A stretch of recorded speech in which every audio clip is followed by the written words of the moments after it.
नमक, सफेद, खुरदुरा, भुरभुरा, दानेदार नमक, हाथों से फिसलता नमक, भोजन का स्वाद बढ़ाता नमक।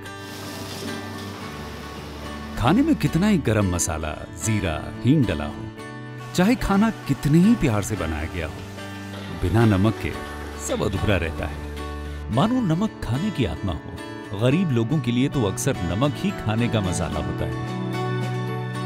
क्या आप जानते हैं कि नमक को एक समय में सफेद सोना बोला जाता था, क्योंकि यह सिर्फ समंदर के किनारे पाया जाता था। रोम में तो एक समय में सैनिकों को तनख्वाह की जगह नमक दिया जाता था। यहीं से सैलरी शब्द की उत्पत्ति हुई है।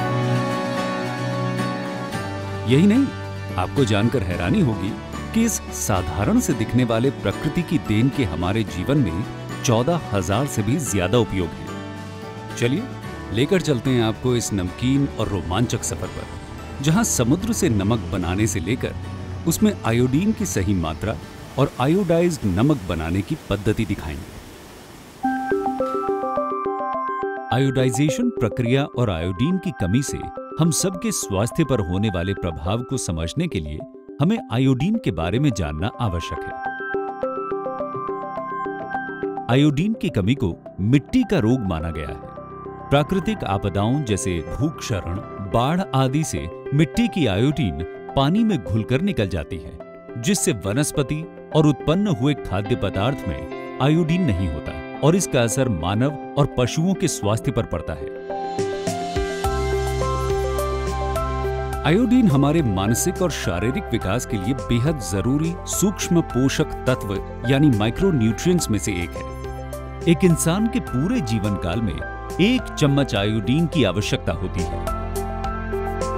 वर्ल्ड हेल्थ ऑर्गेनाइजेशन के अनुसार एक स्वस्थ व्यक्ति के शरीर में लगभग 15 से 20 मिलीग्राम आयोडीन होता है। आयोडीन को हमारे शरीर तक पहुंचाने का एक आसान मार्ग है आयोडाइज्ड नमक। जब हम खाना खाते हैं तो खाने में घुले हुए नमक का आयोडीन हमारे इंटेस्टाइन द्वारा सोख लिया जाता है और इसमें से लगभग 50 से 80% आयोडीन हमारे गले में स्थित थायराइड ग्रंथि में रहता है। आयोडीन की कमी से होने वाले रोगों या दुष्प्रभावों जैसे गॉइटर यानी घेंघा रोग और क्रेटिनिज्म को मेडिकल साइंस ने आयोडीन डेफिशिएंसी डिसऑर्डर्स का नाम दिया है। आइए देखते हैं WHO द्वारा निर्धारित की गई आयोडीन के रोजाना सेवन की मात्रा और आयोडीन की कमी से होने वाले दुष्प्रभाव। गर्भवती महिलाओं के लिए 250 माइक्रोग्राम। आयोडीन की कमी से महिला को न सिर्फ आकस्मिक गर्भपात या शिशु के मृत पैदा होने का खतरा होता है, बल्कि अपनी जान का भी खतरा रहता है। नवजात शिशु से लेकर 6 वर्ष से कम के बच्चों के लिए 90 माइक्रोग्राम। इसके नहीं मिलने से हाइपोथायरॉयडिज्म, मानसिक एवं शारीरिक मंदता, गॉइटर यानी घेंघा रोग या मृत्यु का खतरा रहता है। 90% से अधिक मस्तिष्क का विकास बच्चे के जीवन के पहले 1000 दिनों में होता है, जिसमें आयोडीन एक क्रिटिकल रोल अदा करती है। 6 से 12 वर्ष के बच्चों के लिए 120 माइक्रोग्राम। निर्धारित मात्रा में आयोडीन नहीं मिलने से हाइपोथायरॉयडिज्म, धीमा मानसिक और शारीरिक विकास या गॉइटर यानी घेंघा रोग का खतरा बना रहता है। 12 साल से ऊपर के बच्चों और वयस्कों के लिए 150 माइक्रोग्राम। इस वर्ग में आयोडीन की कमी से हाइपोथायरॉयडिज्म, मानसिक एवं शारीरिक विकलांगता या गॉइटर यानी घेंघा रोग का खतरा होता है। आयोडीन युक्त नमक के सेवन से बच्चों और युवाओं के IQ यानी इंटेलिजेंस कोशेंट में बढ़ोतरी होती है, जिसका सीधा असर देश के GDP पर पड़ता है। भारत सरकार ने डेवलपमेंट पार्टनर्स के सहयोग से आयोडीन की कमी से होने वाले खतरों को पहचानकर आयोडाइज्ड सॉल्ट इंट्रोड्यूस किया और पूरे देश में इस कमी को पूरा करने के लिए कार्यक्रम चलाया। नमक में आयोडीन मिलाने की प्रक्रिया साधारण और किफायती है और इससे नमक या खाने में किसी प्रकार का कोई बदलाव नहीं होता।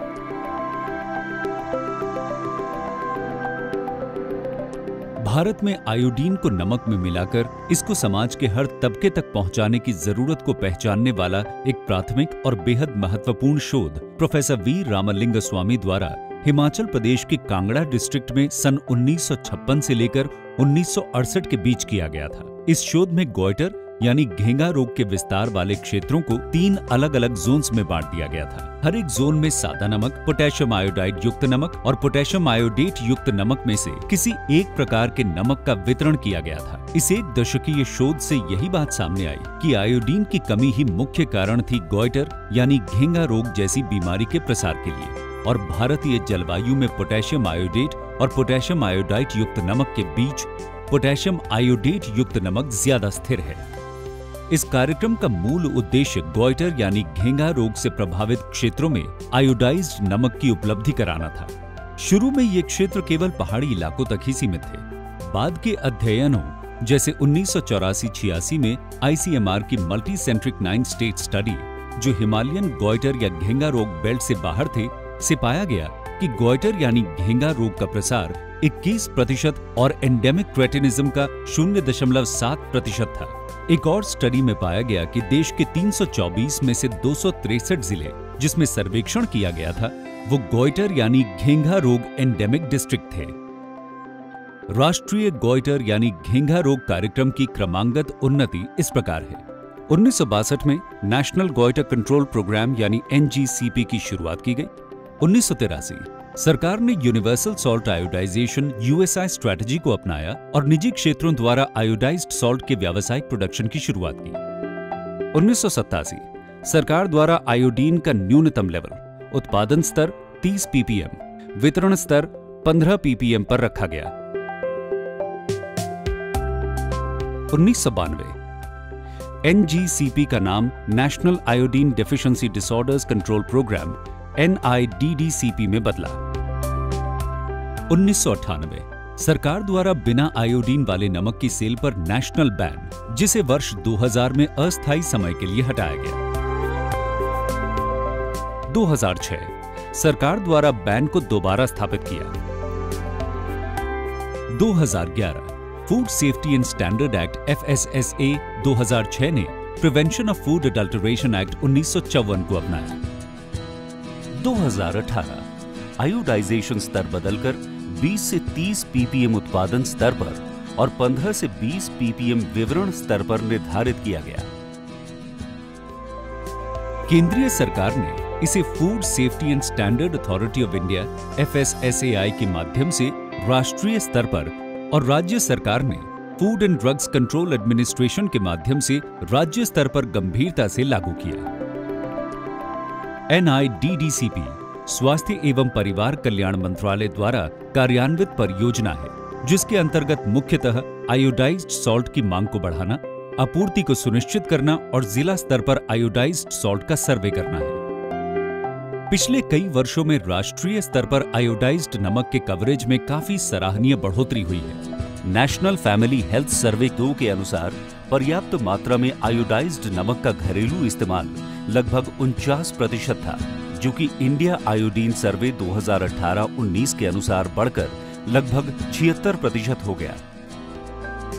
भारत सरकार एक बहुआयामी रणनीति के अनुसार USI के लिए कार्यरत है, जिसके अंतर्गत 90% घरों में आयोडीन युक्त नमक को पहुंचाना है।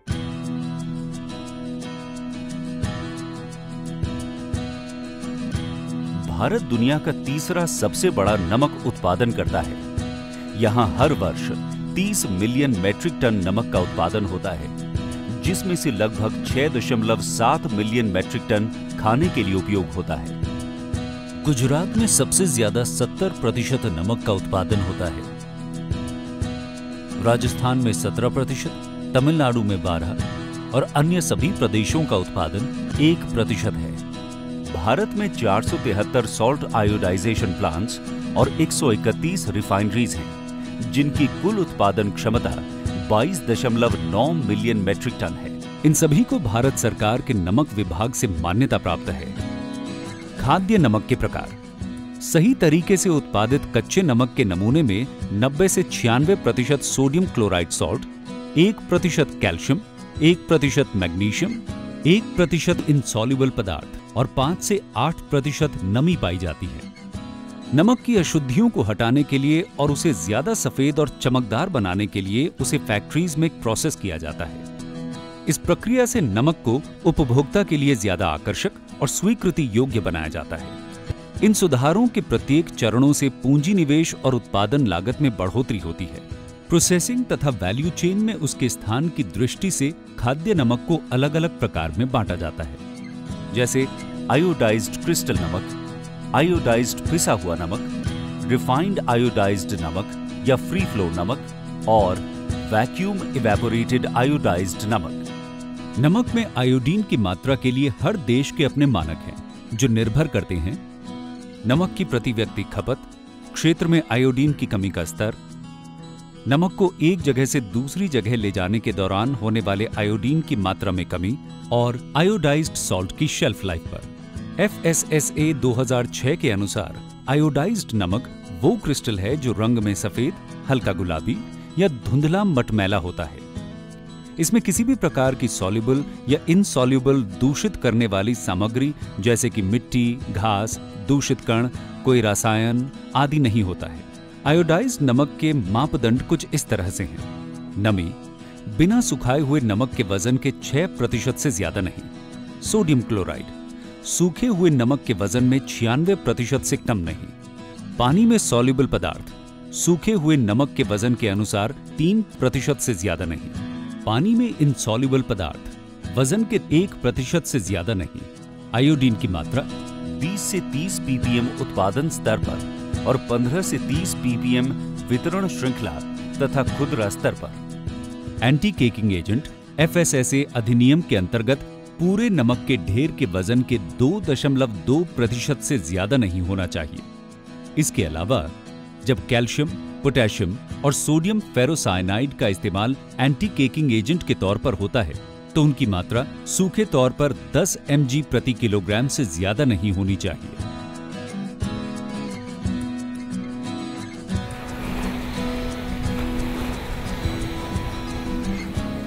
नमक का एक्सट्रैक्शन समुद्र या भूमि से निकले हुए जल ब्राइन के सूर्य के ताप या प्राकृतिक हवा के द्वारा लगातार इवेपोरेशन से किया जाता है।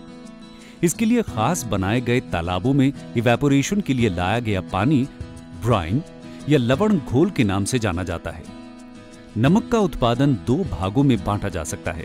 पहला, ब्राइन मैनेजमेंट या लवण जल संचालन। स्थान के अनुसार ब्राइन का शुरुआती विशिष्ट घनत्व या स्पेसिफिक ग्रेविटी बदलता रहता है। सामान्यतः ये 1.02 से 1.025 यानी करीब 3 डिग्री रहता है। सूर्य के ताप से बने भाप की वजह से इस ब्राइन को 1.21 यानी 25 डिग्री तक गाढ़ा किया जाता है। शुरुआत में ब्राइन को बड़े तालाबों, जिन्हें रेजर्वॉयर बोला जाता है, में इकट्ठा किया जाता है। फिर धीरे धीरे छोटे तालाबों, जिन्हें कंडेंसर कहते हैं, में से कंसंट्रेशन बढ़ाने और मिली हुई सल्फेट और क्लोरेट जैसी अशुद्धियां निकालने के लिए गुजारा जाता है।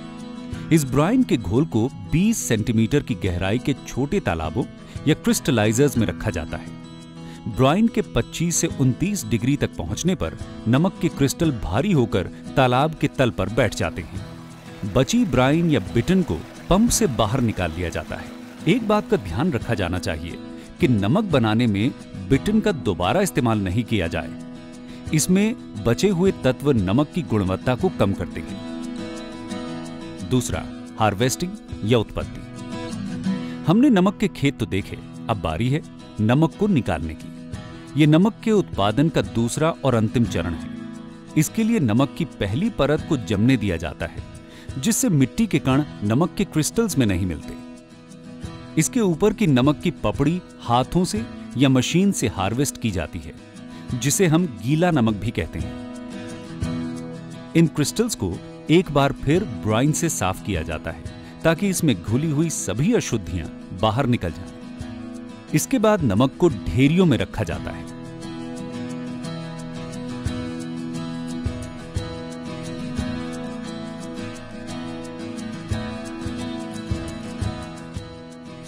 सॉल्ट पैन से एकत्रित किए गए नमक के क्रिस्टल रिफाइनिंग प्लांट में प्रोसेसिंग और आयोडाइजेशन के लिए लाए जाते हैं। प्रोसेसिंग में कई चरण हैं और हर चरण नमक को शुद्ध बनाने तथा ग्राहकों को गुणवत्तापूर्ण नमक प्रदान करने की दिशा में एक कदम होता है। नमक को आयोडाइज करने की प्रक्रिया बेहद महत्वपूर्ण लेकिन आसान है। आयोडाइज्ड नमक के उत्पादन के लिए इसकी तकनीक को मौजूदा खाद्य नमक के प्रोडक्शन लाइंस के साथ जोड़ा जा सकता है। ये नमक में पोटेशियम आयोडेट के घोल यानी वेट मेथड में मिलाकर किया जा सकता है। वेट मेथड में पहले पोटेशियम आयोडेट को पानी में घोलकर 5% का घोल बनाया जाता है। इस घोल को नमक में एक समान मिलाया जाता है। पोटेशियम आयोडेट मिलाए जाने के बाद नमक को अच्छी तरह से मिलाना जरूरी होता है। ऐसा न होने पर हम सही मात्रा में एक समान आयोडीन वाला नमक नहीं बना पाएंगे। चलिए पोटेशियम आयोडेट का घोल तैयार करने और इसकी ताकत या तीव्रता के टेस्ट से शुरुआत करते हैं। आयोडीन 1:1.685 के अनुपात से पोटेशियम आयोडेट में बदलता है। इस तरह 25 mg पर kg आयोडीन के लिए नमक के प्रति किलोग्राम में 42 मिलीग्राम या प्रति टन में 42 ग्राम पोटेशियम आयोडेट की जरूरत होती है। पोटेशियम आयोडेट घोल तैयार करने के लिए 22 मेट्रिक टन आयोडाइज्ड नमक बनाने के लिए 1 किलोग्राम पोटेशियम आयोडेट को 20 लीटर गुनगुने पीने योग्य पानी में घोलें। घोल के बर्तन पर एक लेबल लगा दें।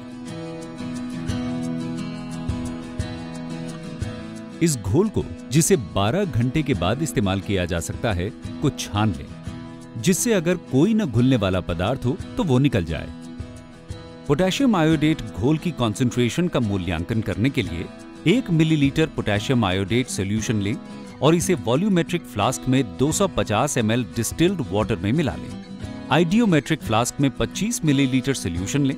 इसमें 5 ml 2 नॉर्मेलिटी सल्फ्यूरिक एसिड और फिर 10% पोटेशियम आयोडेट घोल का 5 ml मिलाएं। 10 मिनट के लिए इस आइडियोमेट्रिक फ्लास्क को एक अंधेरी जगह में रखें। इस घोल को 0.005 नॉर्मेलिटी हाइपो यानी सोडियम थायोसल्फेट सॉल्यूशन से टाइट्रेट करें। इसकी कैलकुलेशन कुछ इस प्रकार की जाती है। इसके अलावा ये एडिटिव्स भी मिलाए जा सकते हैं, जैसे एंटी केकिंग एजेंट, जिससे नमक के कण या क्रिस्टल आपस में चिपक कर कठोर टुकड़े नहीं बन जाते, या फिर क्रिस्टल को एक मैकेनिकल कोटिंग देने के लिए फ्री फ्लोटिंग एजेंट्स जो ल्यूब्रिकेंट की तरह काम करें और पैकेट के अंदर की नमी को सोख लें। आयोडाइज्ड नमक बनाने की प्रक्रिया। नमक को आयोडाइज करने के 4 मुख्य तरीके हैं। पहला, नैपसैक, जिसकी सलाह नहीं दी जाती है। दूसरा, मोबाइल आयोडाइजेशन प्लांट। तीसरा, फिक्स्ड लाइन आयोडाइजेशन प्लांट। और चौथा, सॉल्ट रिफाइनरी। नैपसैक प्रक्रिया के प्रयोग से सॉल्ट मिक्सिंग। नमक के आयोडाइजेशन के लिए आयोडाइजेशन यूनिट का प्रयोग सबसे अच्छा तरीका है। आयोडाइजेशन के लिए हैंड स्प्रेयर्स के प्रयोग की सलाह नहीं दी जाती, क्योंकि इससे आयोडाइजेशन एक समान नहीं होता और इससे आयोडाइज्ड नमक की गुणवत्ता अच्छी नहीं रहती। अगर नमक के आयोडाइजेशन के लिए हैंड स्प्रेयर्स का प्रयोग करें तो इन बातों का खास पालन करना जरूरी है और ये सुनिश्चित करना चाहिए कि बनाए गए नमक में आयोडीन एक समान मिलाया गया हो। मार्केट ऑर्डर और पैकिंग कर्मचारियों की संख्या के आधार पर यह सलाह दी जाती है कि एक बड़े ढेर के साथ अलग से छोटे ढेर भी बनाए जाएं। पोटेशियम आयोडेट सॉल्यूशन तैयार करके छोटे ढेरों में इसे समान रूप से मिलाना चाहिए।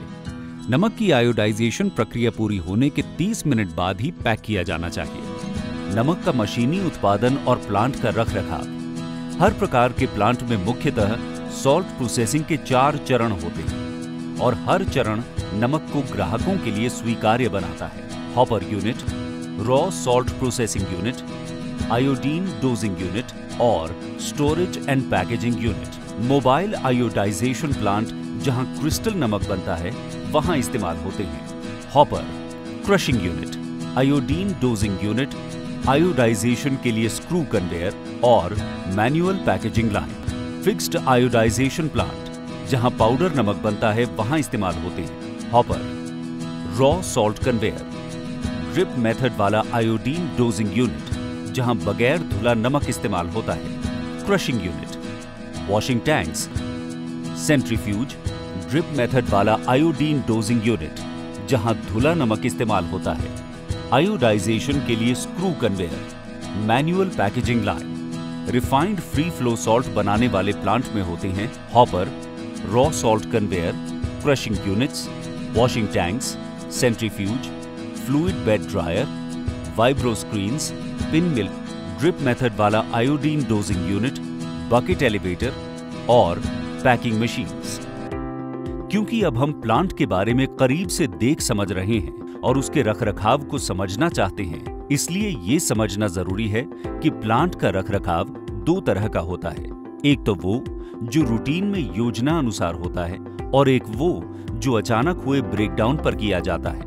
नियमानुसार समय समय पर किए जा रहे रखरखाव से ब्रेकडाउन मेंटेनेंस की जरूरत कम हो जाती है। एक अन्य अच्छी प्रैक्टिस है शुरुआत के समय नमक प्लांट की एनर्जी मीटर रीडिंग को दर्ज करना, जिससे प्लांट में हो रही पावर खपत को समझा जा सके। यदि इस रीडिंग में कुछ असामान्य बढ़ोतरी या कमी होती है तो ये मशीन में मेंटेनेंस की जरूरत को दर्शाता है। जब नमक को प्लांट में लाया जाता है तो उसे सबसे पहले एक कीप जैसी संरचना में इकट्ठा किया जाता है, जिसे हॉपर कहते हैं। इस हॉपर से नमक कन्वेयर बेल्ट पर जाता है, जहां से उसे रोलर मिल में डाला जाता है। हॉपर में स्लाइड वाल्व होते हैं, जिससे कच्चे नमक की बराबर बराबर मात्रा कन्वेयर बेल्ट पर जाए। हॉपर और कच्चे नमक वाले कन्वेयर बेल्ट का रखरखाव। आमतौर पर हॉपर को मॉनिटर करने के लिए 1 या 2 कर्मचारियों की जरूरत होती है। इसकी संभावना होती है कि ऊपर से गिरने वाले नमक से वर्कर्स उसमें दब न जाएं। इसलिए यह सुझाव दिया जाता है कि हॉपर के मुंह को स्टील की छड़ों से ढक दिया जाए। हॉपर में उचित मात्रा में नमक के स्तर को सुनिश्चित किया जाए। यह सुनिश्चित किया जाना चाहिए कि एडजस्ट करने वाले स्क्रूज को सही तरीके से एडजस्ट करते हुए कन्वेयर बेल्ट को न ज्यादा कसा हुआ न ज्यादा ढीला रखते हुए किफायती स्तर के खिंचाव पर रखना चाहिए। यदि कन्वेयर बेल्ट ज्यादा कसी हो तो जल्दी घिसकर खराब हो जाएगी और अगर ढीली होगी तो मशीन में बिजली की खपत को बढ़ा देगी। बेल्ट को समय समय पर टूट-फूट और घिसे पिटे होने की दृष्टि से जांचते रहना चाहिए और जरूरत होने पर उसे बदलना चाहिए। कन्वेयर बेल्ट के बेयरिंग्स को रोज ही असामान्य आवाज या टूट-फूट के लिए मैन्युअली जांचते रहना चाहिए। प्रत्येक 7 दिन पर उनमें तेल डालते और उन्हें ग्रीस करते रहना चाहिए। कन्वेयर बेल्ट को पावर देने वाली मोटर में हर 15 दिन पर तेल डालना और ग्रीस करते रहना चाहिए, वरना बिजली की खपत बढ़ जाएगी। चुंबकीय सेपरेटर्स को समय समय पर साफ करते रहना चाहिए, क्योंकि अगर वे भरे हुए होंगे तो काम नहीं कर सकेंगे। कच्चे नमक वाली कन्वेयर बेल्ट नमक को एक रोलर मिल या कुछ प्लांट्स में एक वेट मिल तक पहुंचाती है। ये मिल नमक के बड़े बड़े ढेलों या क्रिस्टल्स को पीसकर बारीक करती है और उसे वॉशिंग टैंक तक पहुंचाती है, जहां नमक को पानी में घोला जाता है। इससे नमक की अशुद्धियां पानी में ऊपर तैरकर आ जाती हैं, जहां से उन्हें अलग कर लिया जाता है तथा नमक का साफ घोल अगले पानी के टैंक में एक स्लरी पंप के जरिए भेज दिया जाता है। ज्यादातर नमक प्लांट्स में 3 चरण में धुलाई की प्रक्रिया संपन्न होती है। 3 वॉशिंग टैंक होते हैं जो एक के बाद एक स्लरी पंप द्वारा जुड़े होते हैं और हर वॉशिंग टैंक से गुजरने के बाद नमक क्रमिक रूप से और साफ होता जाता है। तीनों वॉशिंग टैंक से गुजरने के बाद शुद्ध नमक को सेंट्रीफ्यूज में भेजा जाता है। रोलर मिल, वेट मिल, स्लरी पंप और वॉशिंग टैंक्स का रखरखाव। जिन यूनिट्स में वेट मिल होती है उनमें बीटर्स होते हैं, जो कि समय के साथ साथ कोरोड हो जाते हैं और इसलिए उन्हें हर 7 से 8 महीने पर बदल देना चाहिए।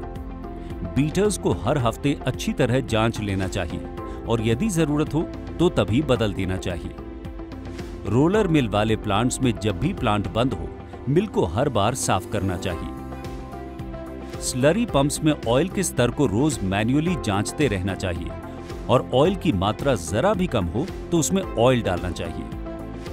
स्लरी पंप्स में एक इंपेलर होता है जो कि स्लरी को ऊपर भेजता है। इसको महीने में एक बार अवश्य जांचना चाहिए कि कहीं वो घिस तो नहीं गया। ऐसा होते ही बदल देना चाहिए। रोजाना स्लरी पंप्स को मैकेनिकल लीकेज के लिए जांचना चाहिए। बिजली जाते ही वॉशिंग टैंक्स में लगे हुए सक्शन वाल्व्स को तुरंत बंद कर देना चाहिए, अन्यथा सेंट्रीफ्यूज द्वारा टैंक से पानी निकल जाएगा और टैंक खाली हो जाएंगे। सेंट्रीफ्यूज रिफाइनरी के महत्वपूर्ण हिस्सों में से एक है। ये एक खास मशीन है जो पानी में से नमक को अलग करती है। इसमें 2 सर्कुलर स्क्रीन्स होते हैं जो तेज गति से गोल गोल घूमते हुए नमक वाले घोल को ऊपर की ओर धकेलते भी रहते हैं।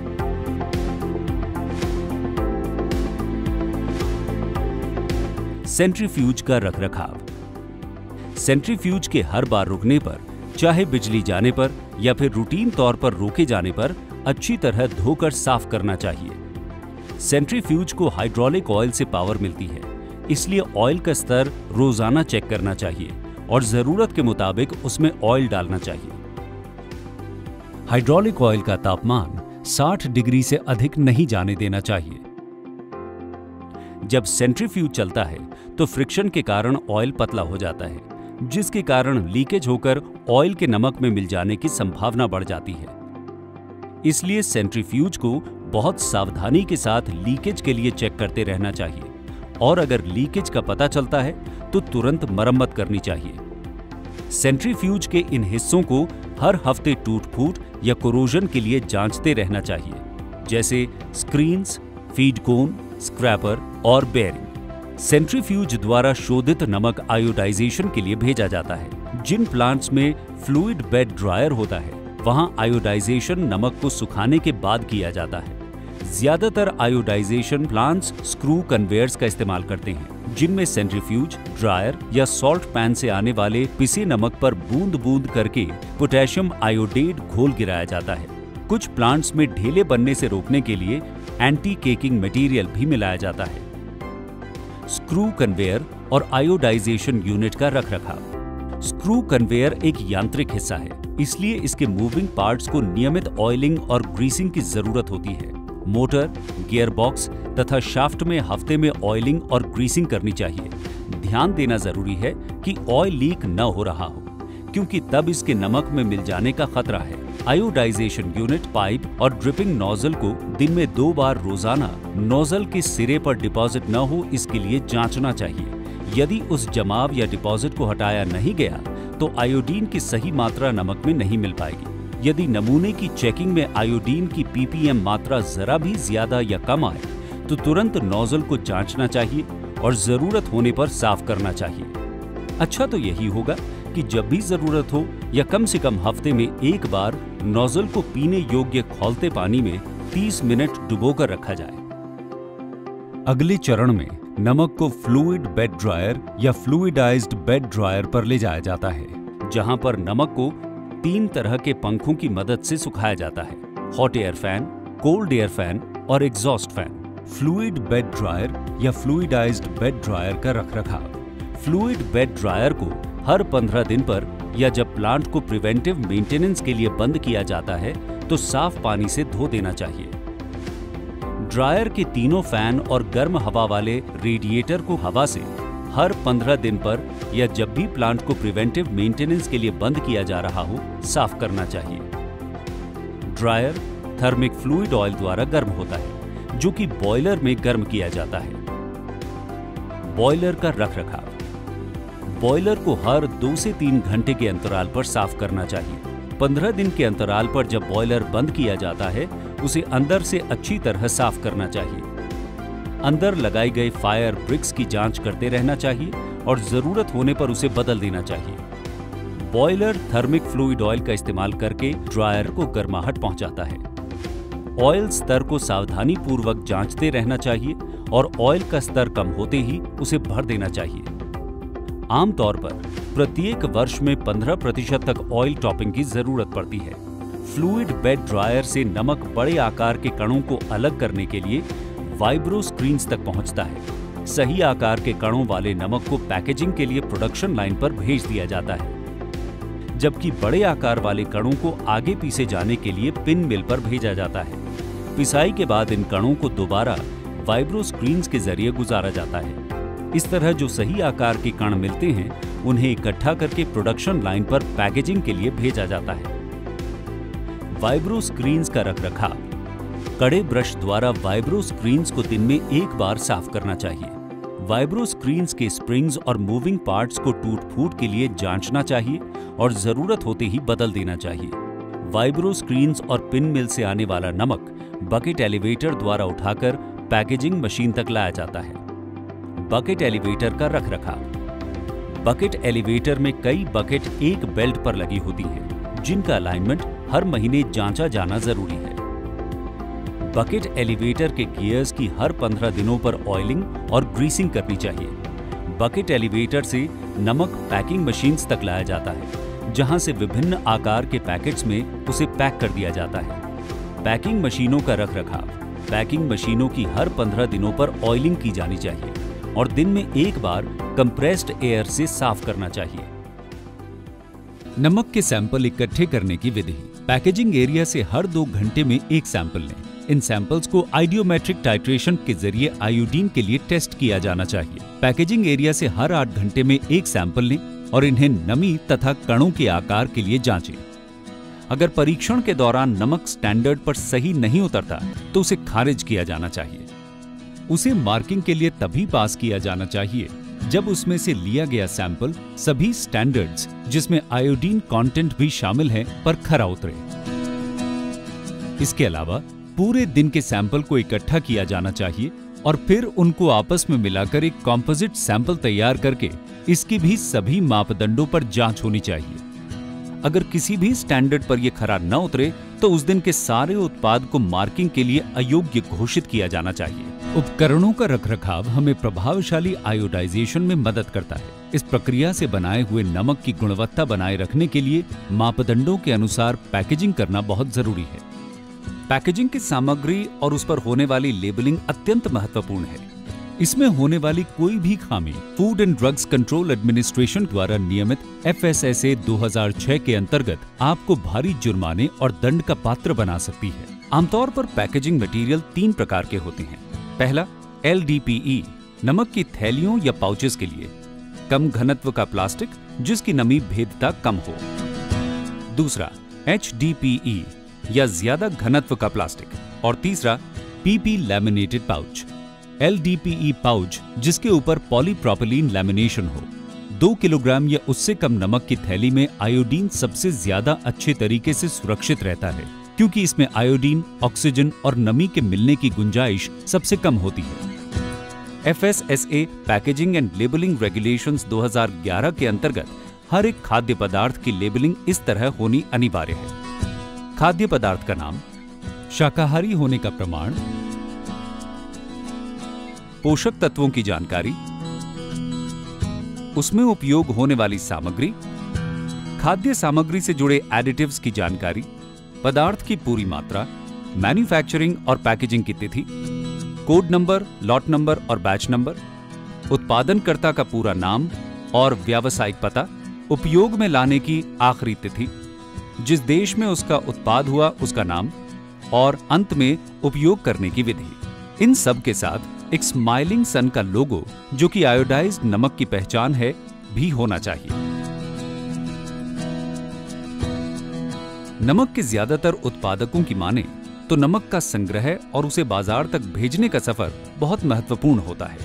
इसे कुछ कड़े नियमों के अंतर्गत ही किया जाता है। आयोडाइज्ड नमक को एक सूखे और चारों तरफ से बंद भंडार घर में दीवार से दूर एक लकड़ी के प्लेटफॉर्म या टारपोलिन शीट पर रखा जाना चाहिए। भंडार घर होने के अभाव में नमक के पैकेट की बोरियों के ऊपर एक टारपोलिन की शीट को कसकर बांधकर रखना चाहिए। नमक की इन थैलियों को सीधी धूप और नमी से पूरी तरह से सुरक्षित रखना चाहिए।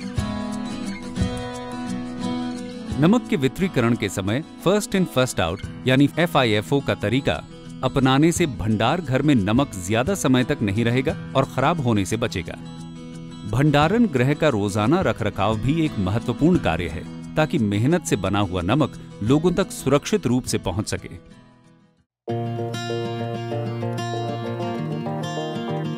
FSSA 2006 आयोडाइज्ड नमक के मानक प्रदान करता है।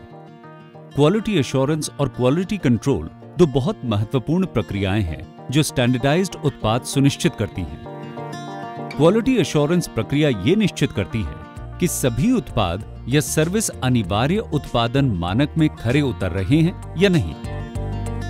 और क्वालिटी कंट्रोल उत्पादन के स्तर को बनाए रखने की प्रक्रिया है, जिसमें उत्पादन के सैंपल की तुलना निर्धारित मानकों से की जाती है।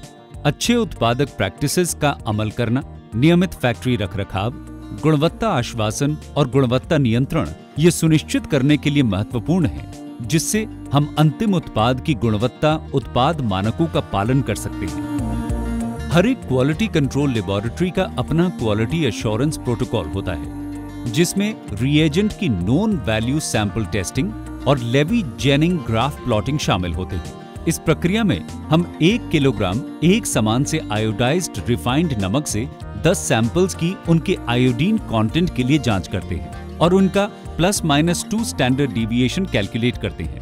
इस नमक के बचे हुए भाग को 25 ग्राम के सैंपल में विभाजित करके पाउच बना के सिलिका डेसिकेटर में रखा जा सकता है। उत्पादित सैंपल की जांच करने से पहले हमें रिएजेंट की क्वालिटी और उपकरणों की वर्किंग को स्टैंडर्डाइज करना चाहिए। ये पहले बताए गए नमक में से एक नोन वैल्यू सैंपल को टेस्ट करके सुनिश्चित किया जा सकता है। अगर नोन वैल्यू सैंपल्स की आयोडीन मात्रा +-2 स्टैंडर्ड डिविएशन से ज्यादा आती है तो हमें इस रिएजेंट का इस्तेमाल नहीं करना चाहिए और नया रिएजेंट बनाना चाहिए। ये हमें तब तक करना चाहिए जब तक नोन वैल्यू सैंपल्स में आयोडीन की मात्रा +-2 स्टैंडर्ड डिविएशन की रेंज में नहीं आ जाती। इसके बाद उत्पादित सैंपल्स की टेस्टिंग की शुरुआत की जा सकती है। ये रोजाना नोन वैल्यू सैंपल के रिजल्ट की आयोडीन की मात्रा को लेवी-जेनिंग ग्राफ पर प्लॉट भी किया जा सकता है। क्वालिटी कंट्रोल लैब को एक मान्यता प्राप्त एक्सटर्नल लेबोरेटरी के साथ भी बेंचमार्क किया जा सकता है। ये NABL अक्रेडिटेड लेबोरेटरी हर महीने 6 नोन वैल्यू सैंपल्स तैयार करके संबद्ध लेबोरेटरी में टेस्ट के लिए भेजती है। +-2 स्टैंडर्ड डेविएशन की रेंज में जितने ज्यादा सॉल्ट सैंपल्स होते हैं, क्वालिटी कंट्रोल लैब का स्टैंडर्ड उतना ही अच्छा माना जाता है। आयोडीन सॉल्ट कंटेंट का टेस्ट आइडियोमेट्रिक टाइट्रेशन प्रोसेस से किया जाता है और इसके लिए जरूरी उपकरण है laboratory balance beakers 100, 200, 500 ml, 1000 ml और 250 ml की कांच की 2 बॉटल स्टॉपर्स के साथ रिएजेंट्स के लिए, ओपन पैन बैलेंस नमक के नमूनों की जांच के लिए, 50 ml की मेजरिंग सिलेंडर्स स्टॉपर्स के साथ, 500 ml की वॉश बॉटल, 200 ml का कॉनिकल फ्लास्क स्टॉपर के साथ, प्लास्टिक या कांच की funnel, calibrated auto dispensers, burette 10 ml auto zeros. इस टेस्ट के लिए जरूरी रसायन है sodium thiosulphate, concentrated sulphuric acid, potassium iodide, soluble chemical starch और double distilled water. 0.31 gram sodium thiosulphate को 250 ml डबल डिस्टिल्ड पानी में घोलें। इस घोल को एक अंधेरी और सामान्य तापमान वाली जगह पर रखें। इस बात का ध्यान रखना है कि इस द्रव्य की सामान्य अवस्था समय के साथ बदल सकती है, इसीलिए इस घोल की कम मात्रा में तैयारी करनी ही सही रहती है ताकि इसकी गुणवत्ता पर समय का प्रभाव न हो। आइए इसके बाद हम 2 नॉर्मेलिटी सल्फ्यूरिक एसिड का घोल बनाते हैं। 90 ml डबल डिस्टिल्ड पानी में 5.56 कॉन्सेंट्रेटेड सल्फ्यूरिक एसिड धीरे धीरे मिलाएं। इसके बाद डबल डिस्टिल्ड पानी और मिलाएं ताकि आपके पास 100 ml का घोल तैयार हो जाए। इसे भी एक ठंडी और अंधेरी जगह पर रखें। इस घोल को हम लंबे समय तक आराम से रख सकते हैं। इस बात का ध्यान रखना चाहिए कि हमेशा एसिड को पानी में मिलाएं। एसिड में पानी नहीं, इसके परिणाम घातक भी हो सकते हैं। पोटेशियम आयोडाइड का घोल बनाने के लिए 10 gram potassium iodide 100 ml double distilled पानी में घोलें। ये घोल अगर सही तरह से स्टोर किया जाए तो लगभग 6 महीने तक इसे आराम से रख सकते हैं। सैचुरेटेड सोडियम क्लोराइड बनाने के लिए डबल डिस्टिल्ड पानी में इसे धीरे धीरे मिलाएं और निरंतर तब तक मिलाते रहें जब तक उस पानी में और सोडियम क्लोराइड नहीं घुले। अंत में स्टार्च को बनाने की विधि। 1 ग्राम स्टार्च को नापकर 10 ml डबल डिस्टिल्ड पानी में घोलें। इसके बाद इसे उबाल लें। इस घोल में 90 ml सैचुरेटेड सोडियम क्लोराइड का घोल मिला लें ताकि पूरा घोल 100 ml बन जाए और 1 चुटकी सोडियम बेंजोनेट को प्रिजर्वेटिव के तौर पर डाल लें। आयोडीन टेस्ट की विधि इस प्रकार है। 10 ग्राम नमक को स्टॉपर लगे हुए कॉनिकल फ्लास्क में स्टोर करें। इसमें 50 ml डबल डिस्टिल्ड पानी मिलाकर नमक को घोल लें। अब इसमें ऑटोमेटिक डिस्पेंसर की मदद से 1 मिलीलीटर 2 नॉर्मेलिटी सल्फ्यूरिक एसिड मिलाएं और इसके तुरंत बाद 10% पोटेशियम आयोडाइड के घोल का 1 ml हिस्सा मिलाकर कॉनिकल फ्लास्क को बंद कर दें। अगर इसमें आयोडीन है तो इस घोल का रंग तुरंत पीला पड़ जाएगा। इस फ्लास्क को एक अंधेरी जगह में 10 मिनट के लिए रखें। 10 मिनट बाद इस फ्लास्क को निकालकर इसे 0.005 नॉर्मेलिटी सोडियम थायोसल्फेट के साथ फिर टाइट्रेट करें। टाइट्रेशन के दौरान जब पीला रंग हल्का पड़ जाए तो 2 बूंद स्टार्च के घोल को मिलाएं एक एक्सटर्नल इंडिकेटर के रूप में। इससे घोल का रंग जामुनी पड़ जाएगा। इस टेस्ट को जारी रखें और बूंद बूंद सोडियम थायोसल्फेट का घोल तब तक मिलाएं जब तक हमारे फ्लास्क में मौजूद घोल पारदर्शी नहीं हो जाए।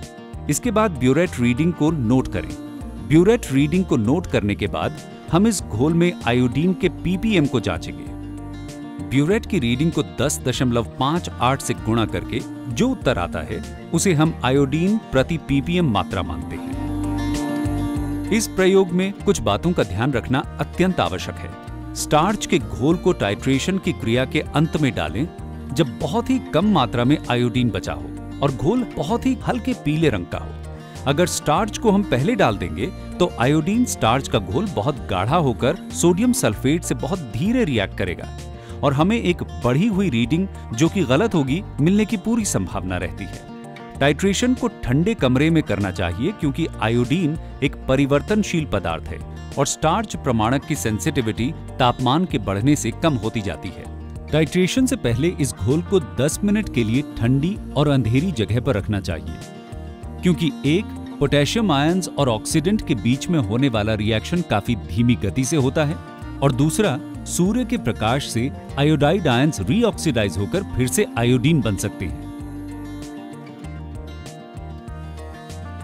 स्पॉट टेस्टिंग किट्स का उपयोग मॉनिटरिंग एजेंसीज और सामुदायिक जागरूकता के लिए उपभोक्ता स्तर पर आयोडीन के सेमी क्वांटिटेटिव अनुमान के लिए किया जाता है। आयोडाइज्ड नमक के उत्पादन स्तर पर इसके इस्तेमाल की सलाह नहीं दी जाती। एक एसटीके से औसतन 200 सैंपल्स टेस्ट किए जा सकते हैं। एक किट में निर्धारित वस्तुएं हैं 10 ml के 2 एम्प्यूल्स परीक्षण घोल और एक रीचेक घोल का लाल एम्प्यूल, स्थानीय भाषा में निर्देश का पर्चा, एक रंग चार्ट जिसमें गोलाकार रंगीन स्पॉट्स हैं और एक छोटा कंटेनर। एसटीके द्वारा नमक में आयोडीन जांच करने की विधि।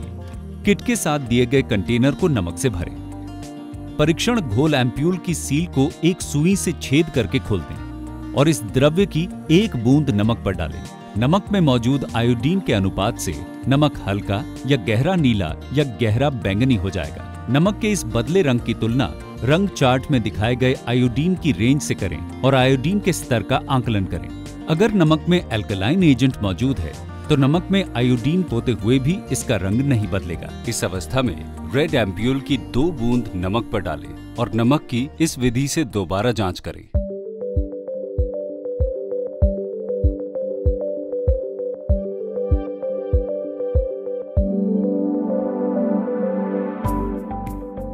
सॉल्ट आयोडाइजेशन प्रोग्राम हमारे देश में बहुत प्रभावशाली रहा है, जिससे सामाजिक स्वास्थ्य के क्षेत्र में सफलता मिली है। भारत सरकार के विभिन्न आयोडाइजेशन कार्यक्रमों और कानूनों के अलावा इस सफलता के पीछे नमक उद्योग का सकारात्मक तौर पर नमक के उत्पादन में नई नीतियों और तकनीकों के प्रयोग का भी बहुत बड़ा हाथ है। जैसे जैसे ये उद्योग संगठित होता रहेगा, इस तरह के ट्रेनिंग मॉड्यूल या तकनीकी प्रशिक्षण कार्यक्रम नए प्रोसेसर्स और श्रमिकों के लिए उत्पादन प्रक्रियाओं और उद्योग के अन्य मुद्दों को समझने में लाभकारी साबित होंगे, जिससे यूनिवर्सल सॉल्ट आयोडाइजेशन को प्राप्त करने में सहायता मिलेगी। ये ध्यान में रखते हुए कि हमें आयोडीन की कम मात्रा में लेकिन नियमित रूप से लेने की आवश्यकता है और आयोडाइज्ड नमक इसका एकमात्र स्रोत है, आयोडाइज्ड नमक को व्यवस्थित रूप से मॉनिटर करके FSSAI स्टैंडर्ड को इन्फोर्स करने की जरूरत है। इसके अलावा NIDDCP प्रोग्राम को रेगुलरली रिव्यू किया जाना चाहिए। नेशनल फैमिली हेल्थ सर्वे के प्रोटोकॉल संशोधित किए जाने चाहिए ताकि उनमें नमक में आयोडीन के स्तर के अभी हो रहे गुणात्मक मूल्यांकन के साथ मात्रात्मक मूल्यांकन भी हो सके। साथ ही चल रहे सरकारी कार्यक्रमों जैसे स्वास्थ्य और पोषण दिवस, ग्राम सभा, राष्ट्रीय पोषण मिशन आदि का प्रयोग भी आयोडाइज्ड नमक के उपयोग संबंधी जानकारी के प्रसार के लिए किया जाना चाहिए, जिससे ये इंटरवेंशन सस्टेनेबल बन सके और सभी को आयोडीन रेगुलरली और पर्याप्त मात्रा में मिलता रहे। नमक के प्रयोग से आयोडीन डेफिशिएंसी को कम करने में मिली सफलता से प्रेरित होकर नमक से अब बाकी माइक्रोन्यूट्रिएंट्स की भरपाई करने पर भी विचार हो रहा है। इस दिशा में डबल फोर्टिफाइड सॉल्ट यानी नमक जिसे आयोडीन और आयरन दोनों से फोर्टिफाई किया गया हो, एक अहम कदम है। इससे ये न केवल आयोडीन बल्कि आयरन भी हमारे शरीर में पहुंचाएगा, जिससे हम आयरन डेफिशिएंसी एनीमिया से बच सकेंगे।